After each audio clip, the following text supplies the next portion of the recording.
Meditación 40. Resucitado por Dios. ¿Por qué? Esa es también la pregunta que se hacen los seguidores de Jesús. ¿Por qué ha abandonado Dios a aquel hombre ejecutado injustamente por defender su causa? Ellos lo han visto ir a la muerte en una actitud de obediencia y fidelidad total. ¿Cómo puede Dios desatenderse de él? ¿Cómo puede un hombre así terminar en el Seol? ¿Va Dios a abandonar en el país de la muerte al que lleno de su espíritu ha infundido salud y vida a tantos enfermos y desvalidos? Vaya a ser Jesús en el polvo para siempre como una sombra en el país de las tinieblas, el que había despertado tantas esperanzas en la gente. ¿No podrá ya vivir en comunión con Dios el que se ha confiado totalmente en su bondad de Padre? ¿Cuándo y cómo se cumplirá aquel anhelo suyo de beber vino nuevo juntos en la fiesta final del reino? ¿Ha sido todo una ilusión ingenua de Jesús? Sin duda, les apena la muerte de un hombre cuya bondad y grandeza de corazón han podido conocer de cerca. Pero tarde o temprano este es el destino de todos los humanos. Lo que más les escandaliza es su ejecución tan brutal e injusta. ¿Dónde está Dios? ¿No va a reaccionar ante lo que han hecho con él? ¿No es el defensor de las víctimas inocentes? ¿Se ha equivocado Jesús al proclamar su justicia a favor de los crucificados? Dios lo ha resucitado. Al poco tiempo sucede algo difícil de explicar. Estos hombres vuelven de nuevo a Jerusalén y se reúnen en nombre de Jesús, proclamando a todos que el profeta justiciado días antes por las autoridades del templo y los representantes del Imperio Romano está vivo. ¿Qué ha ocurrido para que abandonen la seguridad de Galilea y se presenten de nuevo en Jerusalén, un lugar realmente peligroso donde pronto serán detenidos y perseguidos por los dirigentes religiosos? ¿Por qué hablan ahora con tanta audacia y convicción? ¿Por qué vuelven a reunirse en nombre de aquel a quien han abandonado al verlo condenado a muerte? Ellos solo dan una respuesta. Jesús está vivo. Dios lo ha resucitado. Su convicción es unánime e indestructible. La podemos verificar pues aparece en todas las tradiciones y escritos que han llegado hasta nosotros. ¿Qué es lo que dicen? La muerte no ha podido con Jesús. El crucificado está vivo. Dios lo ha resucitado. Los seguidores de Jesús saben que están hablando de algo que supera a todos los humanos. Esto es lo que confiesan. Dios ha resucitado a Jesús de entre los muertos. No se ha quedado pasivo ante su ejecución. Ha intervenido para arrancarlo del poder de la muerte. La idea de resurrección la expresan con dos términos: despertar y levantar. Dios ha despertado a Jesús el crucificado. Lo ha puesto de pie y lo ha levantado a la vida.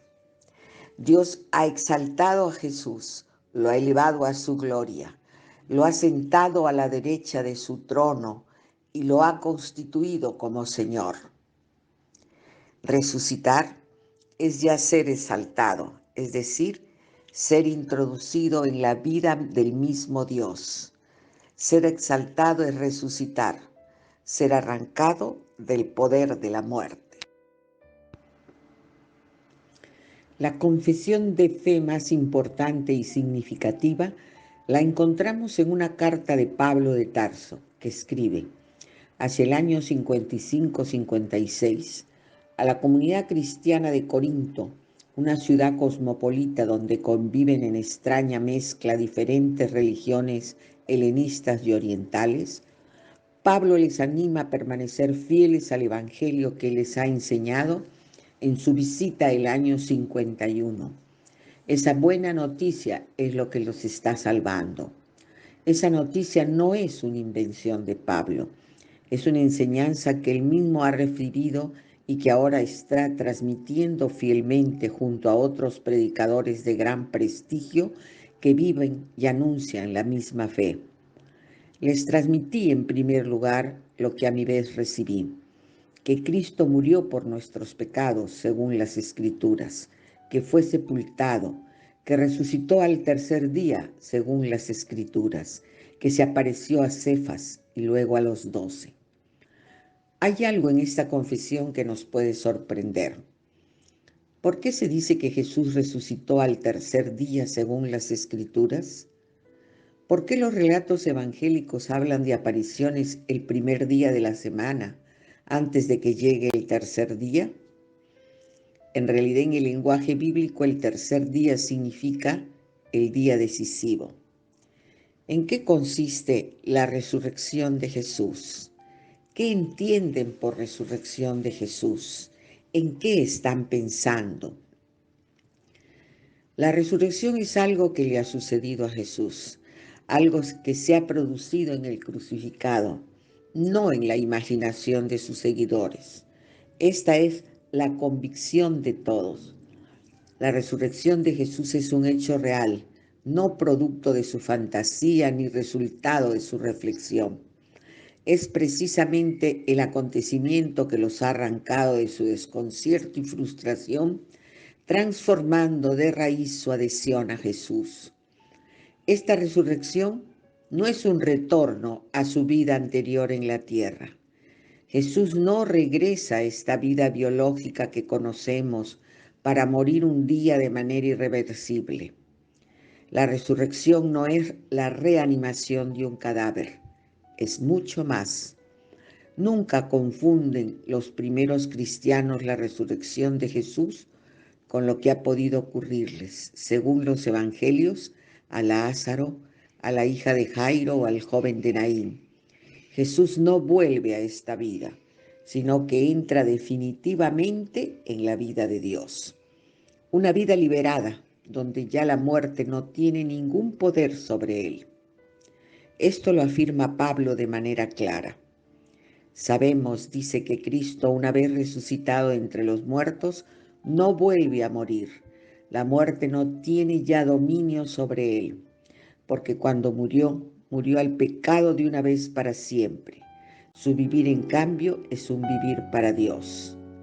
Sin embargo, los relatos evangélicos sobre las apariciones de Jesús resucitado pueden crear en nosotros cierta confusión. Según los evangelistas, Jesús puede ser visto, tocado, puede comer, subir al cielo hasta quedar oculto por una nube. Si entendemos estos detalles narrativos de manera material, da la impresión de que Jesús ha resucitado de nuevo a esta tierra para seguir con sus discípulos como en otros tiempos. Sin embargo, los mismos evangelistas nos dicen que no es así. Jesús es el mismo, pero no es el de antes. Se les presenta lleno de vida, pero no lo reconocen de inmediato. Está en medio de los suyos, pero no lo pueden retener. Es alguien real y concreto, pero no pueden convivir con él como lo hacían en Galilea. Sin duda es Jesús, pero con una existencia nueva. Cuando Dios resucita a Jesús, resucita su vida terrena, marcada por su entrega al reino de Dios, sus gestos de bondad hacia los pequeños, su juventud truncada de manera tan violenta, sus luchas y conflictos, su obediencia hasta la muerte. Jesús resucita con su cuerpo que recoge y da plenitud a la totalidad de su vida terrena. Dios interviene para regalarle su propia vida. Allí donde todo se acaba para Jesús, Dios empieza algo radicalmente nuevo. Cuando todo parece hundirse sin remedio en el absurdo de la muerte, Dios comienza una nueva creación. Esta acción creadora de Dios acogiendo a Jesús en su misterio insondable es un acontecimiento que desborda esta vida donde nosotros nos movemos. se sustrae a cualquier experiencia que podamos tener en este mundo. No lo podemos representar adecuadamente con nada. Por eso ningún evangelista se ha atrevido a narrar la resurrección de Jesús. Nadie puede ser testigo de esa actuación trascendente de Dios. La resurrección no pertenece ya a este mundo que nosotros podemos observar.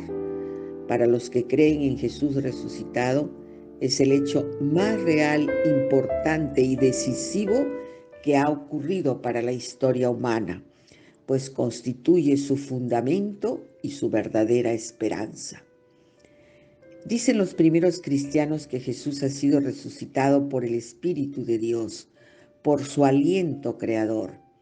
Por eso su cuerpo resucitado es un cuerpo espiritual, es decir, plenamente vivificado por el aliento vital y creador de Dios. Piensan que con esta intervención de Dios se inicia la resurrección final, la plenitud de la salvación. Jesús es solo el primogénito de entre los muertos, el primero que ha nacido a la vida definitiva de Dios. Él se nos ha anticipado a disfrutar de una plenitud que nos espera también a nosotros. Su resurrección no es algo privado que le afecte solo a Él.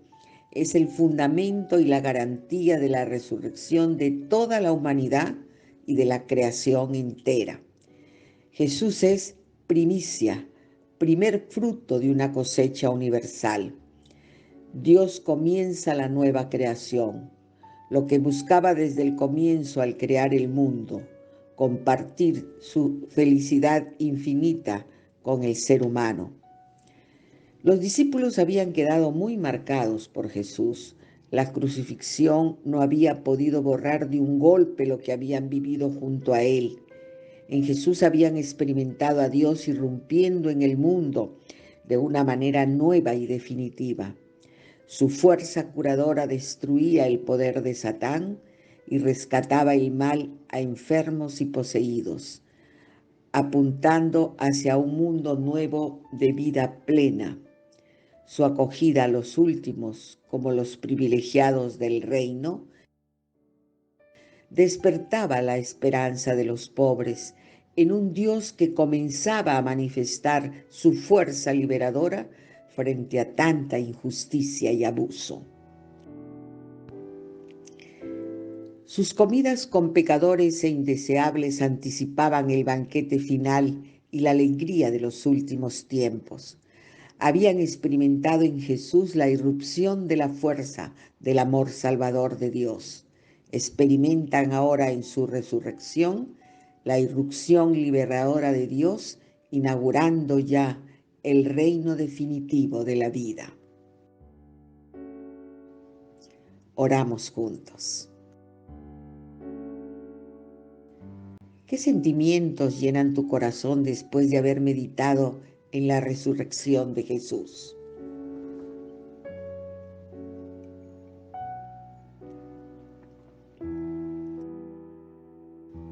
¿Qué conceptos nuevos sobre la resurrección de Jesús se han aclarado para ti? Regístralos en tu libreta de notas.